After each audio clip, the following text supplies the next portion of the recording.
buenas tardes con todos. La primera feria virtual del Libro de España tiene el agrado de presentar desde Madrid, España, a José Luis Labat, que hoy nos dará una ponencia sobre María Zambrano. Adelante, José Luis. Hola, buenas tardes, buenos días desde España, Madrid.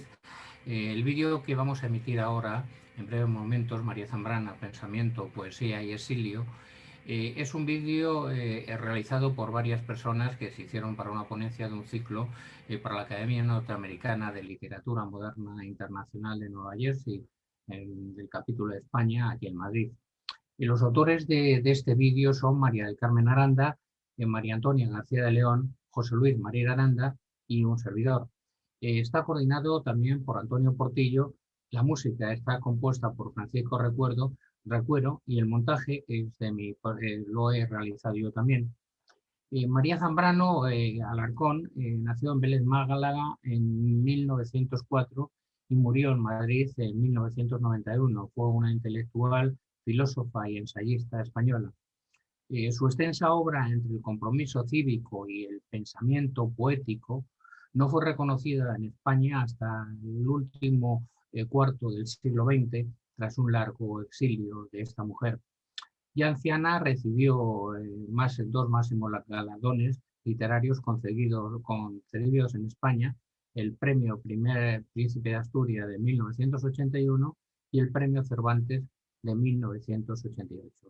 Y ahora os vamos a mostraros un poco ese trabajo, ese humilde trabajo que hicimos y que espero que sea de vuestro agrado. Adelante, vídeo, por favor.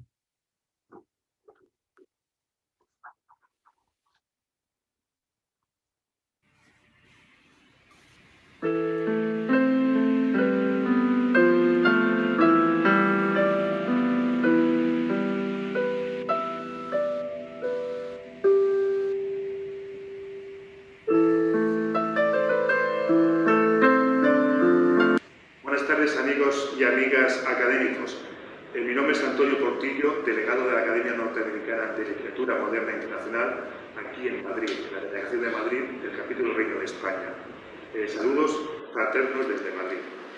Hoy presentamos ante ustedes el seminario María Zambrano, Pensamiento, Poesía y Exilio, que será expuesto por los académicos y académicas de esta delegación, después de su breve presentación biográfica.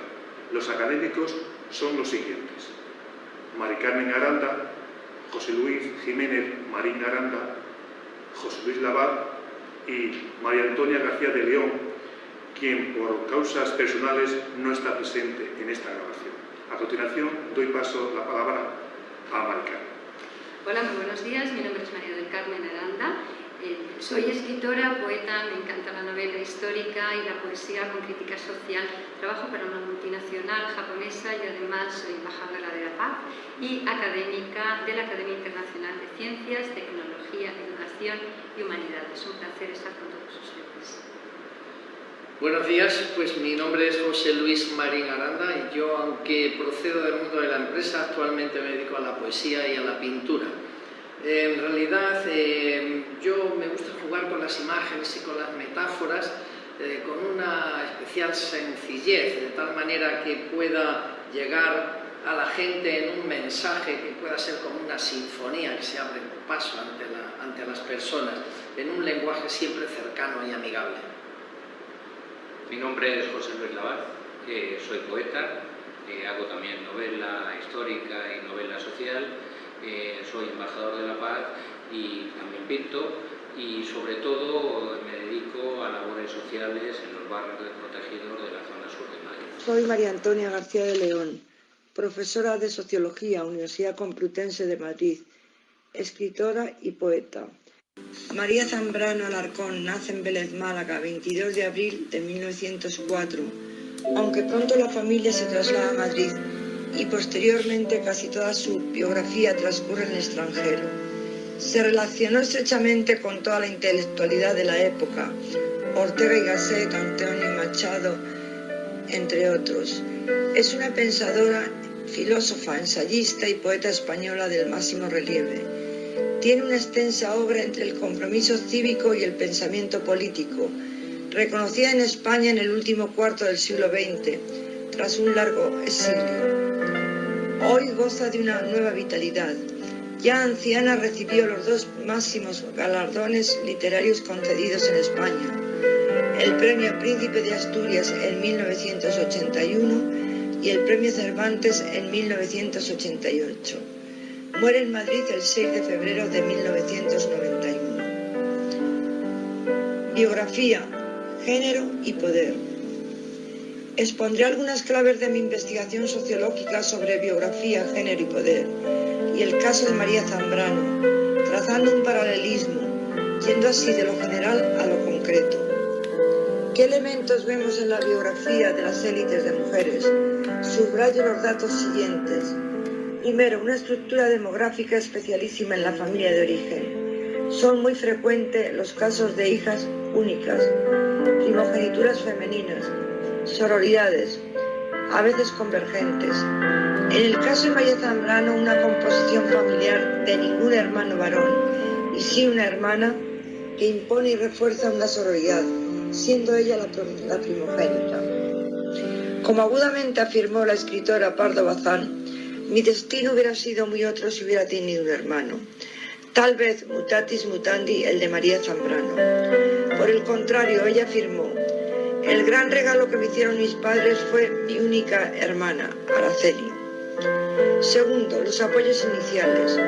Es fundamental para estas mujeres de élite el apoyo paterno, el aliento del padre, de tal manera que podríamos decir que estas élites femeninas tienen la fuerza, la energía del padre, o bien la herida, una rabia histórico-freudiana que las ha encaminado hacia la rebelión y el éxito. De ahí que haya titulado a una obra mía Herederas y heridas, 2004. Así, por ejemplo, he ido estudiando sagas familiares de mujeres, de las Ocampo en Argentina, de las Laras de Granada, de las Alberdis de Madrid, etc. En el caso de María Zambrano se da el apoyo fundamental de un padre ilustrado y profesional que la quiere persona antes que mujer. Tercero, otros importantes refuerzos familiares y sociales, los propios refuerzos de las élites, idiomas, viajes, cosmopolitismo. En el caso de María Zambrano hay que subrayar el importante refuerzo de una madre profesional, maestra, que junto con el padre forma la característica pareja homogámica, misma profesión, doble refuerzo. Pertenecer al círculo intelectual y de influencia de una figura de prestigio nacional, el poeta Antonio Machado, íntimo amigo de su padre, ambos profesores en Segovia. Estar en el área de influencia de Madrid, fundamental para sus estudios universitarios, conocer a Ortega y Gasset, etc. Los apoyos adultos. Es fundamental el encuentro de un esposo liberal, que no trunque su carrera, sino que la potencie. Dándose frecuentemente aquí un fenómeno de clara homogamia social, como decía, cónyuges de la misma profesión. Separaciones, divorcios son característicos episodios vitales posteriores. En el caso de María Zambrano, su matrimonio con un académico, historiador y posteriormente en cargos diplomáticos, sin duda fue un buen componente para su carrera profesional. Para concluir este epígrafe deseo hacer la siguiente observación que considero importante. El amplio arco temporal que va desde la cronología de María Zambrano al estudio de mis mujeres élites profesionales no invalida la estructura teórica que acabamos de exponer, por dos razones. Primera, por la parálisis del cambio social de las mujeres que impuso el régimen franquista, constriñéndolas al mundo doméstico y a la esfera privada, casi sin ningún desempeño de actividad pública o profesional. Segunda, por los obstáculos que el sistema patriarcal pone al reparto de cargos de poder de cualquier índole para las mujeres. Asimismo, su lento y escaso reconocimiento del talento de las mujeres, de tal manera que aún estamos en lo que irónicamente etiqueto como la era de las primeras.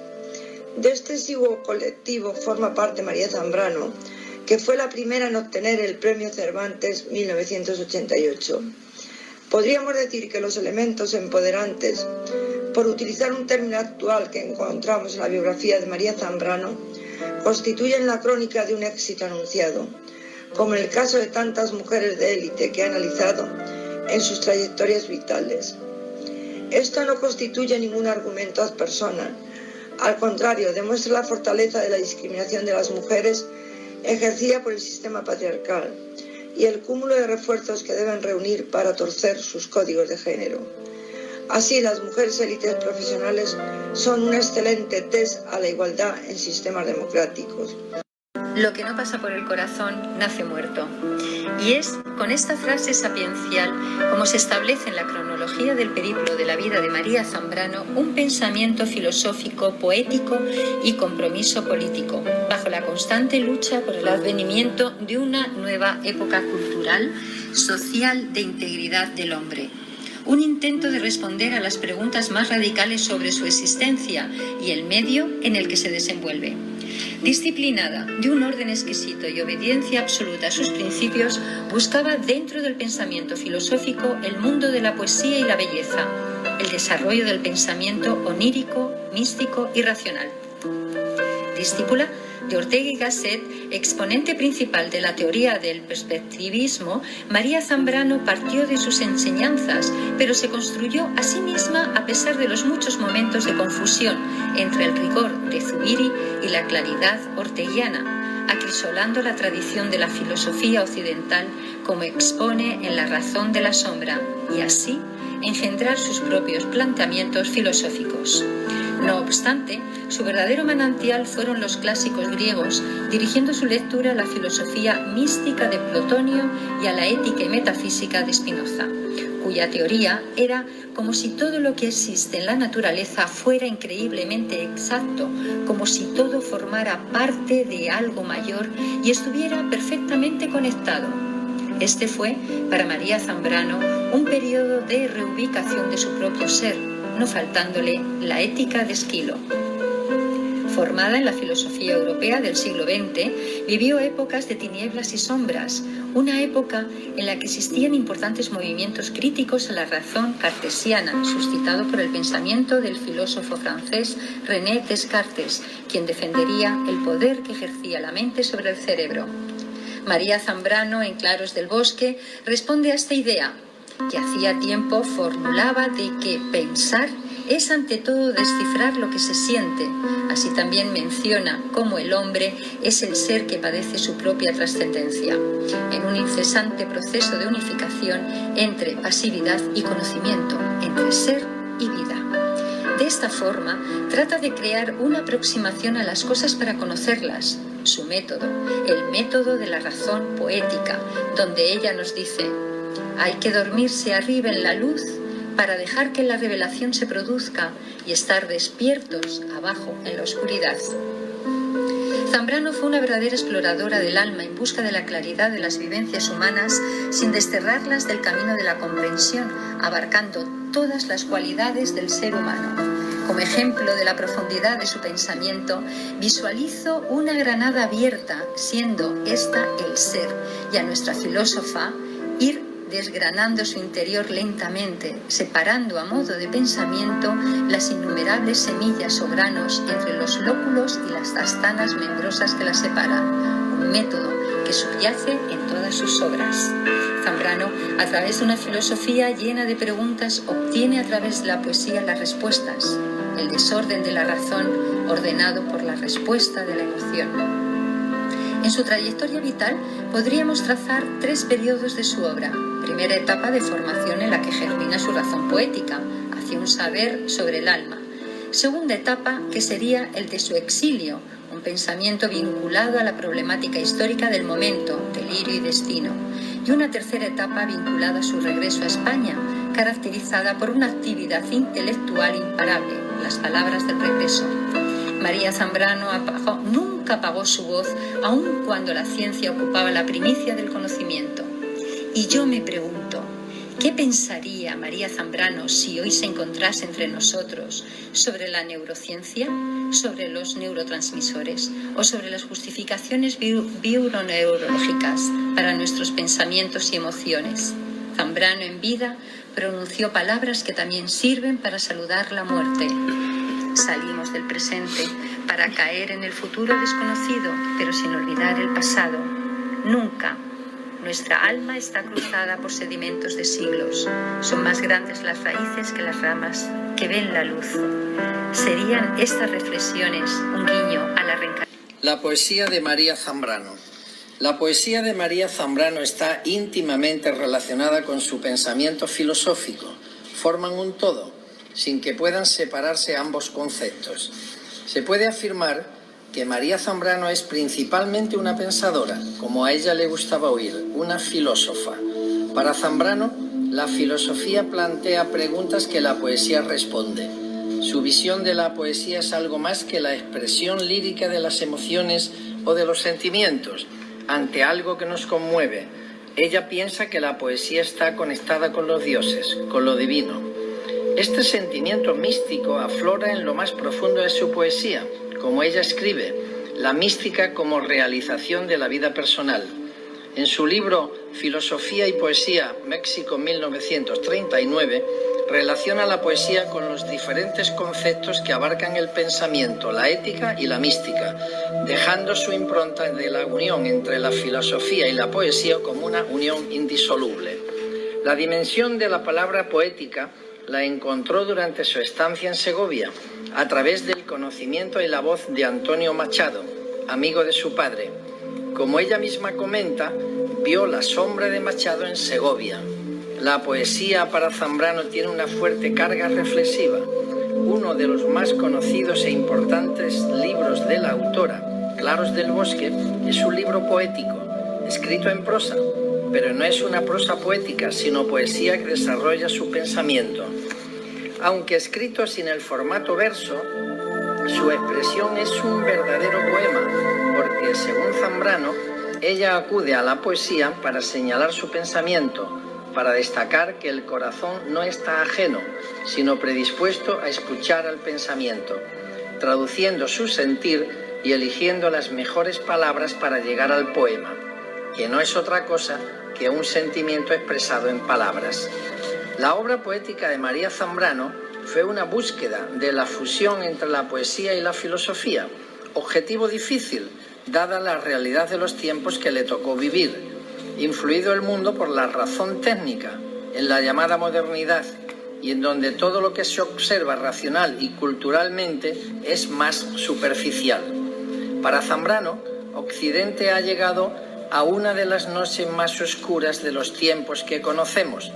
Resultaría interesante saber qué pensaría de los tiempos actuales. La pensadora sintió la poesía en lo más profundo de sí misma, en esa comunión entre pensadora y poeta. En sus pensamientos teóricos, escudriñando el pensamiento en la búsqueda de la razón, recabó ayuda en la poesía. Así escribió: la poesía es todo, y en ella uno no tiene que escindirse. El pensar escinde a la persona, mientras el poeta es siempre uno. De ahí la angustia indecible, y de ahí la fuerza y la legitimidad de la poesía. La obra de Zambrano constituye una importante aportación a la reflexión sobre el pensamiento poético, como instrumento para unir al hombre con su propia trascendencia, buscando en la palabra, la poesía, su unión con las grandes preguntas que la filosofía presenta al ser humano, que fuera de su raciocinio es terrenal y en consecuencia finito. Estas reflexiones María Zambrano las va haciendo a lo largo de los años en sus libros y escritos, en una cadencia en la que va introduciendo poco a poco sus razonamientos con mayor profundidad. En su pasión poética, María Zambrano se relacionó con grandes poetas de su época, aunque ella no reconoció que escribía poesía lírica. Es más, decía con humildad que ella no era poeta. Se fijó en nombres como Antonio Machado, Emilio Prados, con quien mantuvo una importante relación intelectual, Pedro Salinas, Lezama Lima, Cernuda, Miguel Hernández, Juan Ramón Jiménez, Altolaguirre, Rilke, entre otros muchos, sin olvidar la admiración que sentía por San Juan de la Cruz. Se puede concluir comentando que la obra de María Zambrano es sobre todo poesía, que recoge su pensamiento poético, sus reflexiones de pensadora, en una línea de trabajo que nos lleva a los más íntimos sentimientos del ser humano como dueño de la palabra. Zambrano llega a considerar la poesía como algo inmaterial, sublime, elevado, que va más allá de la propia comprensión del poeta. Para finalizar, quiero dejar constancia de uno de los poemas de Zambrano más conmovedores, en mi opinión. Ni los aires vuelvan a correr su vuelo, hondo aljibe del silencio, deja correr tu tesoro, inunda con él la noche, los espacios, los ciegos corazones, para definitivamente el tiempo, clava en la noche al tiempo, silencio y muerte solos, muerte y silencio quietos. El 29 de enero de 1939, y junto a su madre, su hermana Araceli y su compañero Manuel Muñoz, en el mismo automóvil hispano-suizo que había trasladado a Manuel Azaña días antes, salían hacia el exilio que produciría un cambio sustancial de Zambrano hacia una profunda interiorización existencial que modificaría las causas históricas y políticas de sus anteriores escritos. A pocos kilómetros de la frontera y entre la multitud, dicen que reconoció a Antonio Machado, que iba acompañado de su madre. Les invitó a subir. Machado se negó diciendo que su lugar estaba con el pueblo. Sin mediar palabra, María se bajó del coche acompañando a Machado en su marcha hacia la frontera con Francia. Machado nunca más volvió a España. Ella lo hacía muy enferma casi 50 años después. Días después se reúne con su marido y el resto de su familia y viajan hacia París. En el espacio que reside en esa ciudad mantiene relación con Camus, Simone de Beauvoir, Sartre y Picasso, aunque con tenue amistad con este último a pesar de la admiración que siente él por la obra de María. En ese momento estaba como embajador de México Octavio Paz, que pagó sus billetes y mandó a María a la Casa de España en México. En Morelia impartió clases de filosofía. Allí publica Pensamiento y Poesía en la Vida Española. A finales del 39 se traslada a La Habana a dar un ciclo de conferencias, cayendo gravemente enferma. Desde allí viaja en varias ocasiones a Puerto Rico, impartiendo cursos y conferencias. En su obra Filosofía y Poesía relata muchas experiencias acaecidas en aquel país. En 1943 publica uno de sus libros más queridos para ella, La Confesión, género literario y método, acerca de San Agustín. En 1946 viaja a París ante el aviso de la grave enfermedad de su madre. Allí se entera de la grave situación que están pasando y que habían sufrido en París tras la ocupación nazi. Araceli sufrió torturas por parte de la Gestapo. María era una defensora a ultranza de la unidad de Europa, mucho antes de que se formara la Unión Europea. En 1959 edita La agonía de Europa y dice: no sabemos en qué consiste aquello de genérico, eso que nos emparenta con todo europeo y que en este instante tiene más vigor que ningún rasgo nacional, particular o individual. Eso que nos hace sentir a Europa como una gran unidad en la que estamos incluidos íntegramente. En 1959 y acompañada por su hermana se dirigen a México, en donde le ofrecen la cátedra de metafísica, la cual renuncia de la misma y se traslada de nuevo a La Habana, donde permanece hasta finales del mismo año que vuelve a Europa. Las hermanas se instalan en Roma en 1953 hasta 1964, con breves viajes a otros lugares, aunque es en esta ciudad en donde pasan unas penurias muy importantes. En agosto del 64 la policía de Roma les denuncia y les manda una orden de expulsión por la queja de unos vecinos por tener 22 gatos en su domicilio. Esta orden no se cumple gracias a la intervención del presidente de la República, pero conlleva unos cuantos cambios de residencia hasta llegar a La Piage, una granja en plena naturaleza en donde trabajó en perfecta armonía con el lugar hasta la muerte de su hermana Araceli en el 72. En este periodo escribiría Cartas, El exilio, Persona y democracia, La España de Galdós y El hombre y lo divino, obras que ya venía gestando, pero fue Los sueños y el tiempo la obra que ella le da mayor importancia. Regresa a Roma de 1974 a 1978, volviendo a residir en La Piage. En 1980 se instala en Ginebra. Ya su salud no es buena, pero sigue trabajando como siempre. Desde que en 1981 se le otorga el Premio Príncipe de Asturias, los premios y los reconocimientos a su obra y a su figura se multiplican. Hija predilecta de Andalucía, Premio Miguel de Cervantes, y es candidata firme al Premio Nobel en 1989, que al final se le concedió a Camilo José Cela. María, enferma y sin fuerza, un 20 de noviembre de 1984 regresa a España y cuenta a Juan Fernando Ortega cómo fue su salida de nuestro país. Le relató cómo sufrieron con el frío y el barro, le narró cómo caminaban de uno en larga columna, le indicó también que el hombre que iba delante de ella llevaba un cordero blanco a la espalda, que iban tan juntos que el aliento del cordero se mezclaba con el suyo. Contó que el cordero y ella se miraron hasta que contempló cómo aquel hombre y el cordero se perdían entre la multitud. Le contó uno de sus pensamientos en ese triste y amargo instante. Yo no volví a ver aquel cordero, pero ese cordero me ha seguido mirando. Y yo me decía, y hasta creo que llegué a decírselo a media voz a algún amigo, o a algún enemigo, o a nadie, o al Señor, o a los olivos, que yo no volvería a España sino detrás de aquel cordero. El cordero no la esperó, pero años después Zambrano repasó los periódicos y lo vio. Y cuando he visto las imágenes que sacaron los fotógrafos que me aguardaban, tan conmovedoras, tan blancas, tan puras, entonces vi que el cordero era yo. María Zambrano habla en sus escritos muy a menudo del exilio. No concebía su vida sin el exilio. El exilio que me ha tocado vivir es esencial. Yo no concibo mi vida sin el exilio que he vivido.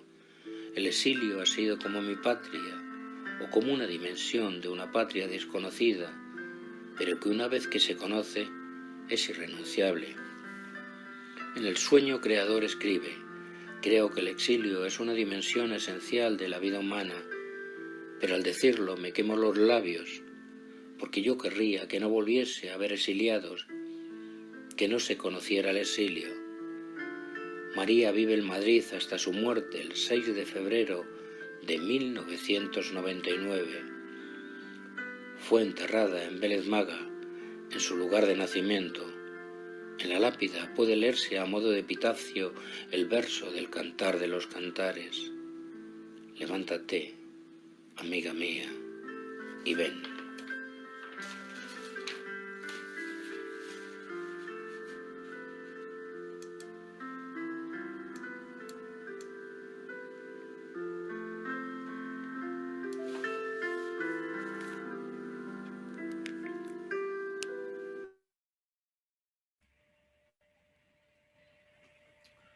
Bueno, amigos y amigas, espero que les haya gustado este vídeo y bueno, pues simplemente decirles que les espero dentro de un ratito con otra ponencia sobre el teatro de Lope de Vega. Buenas tardes, buenos días.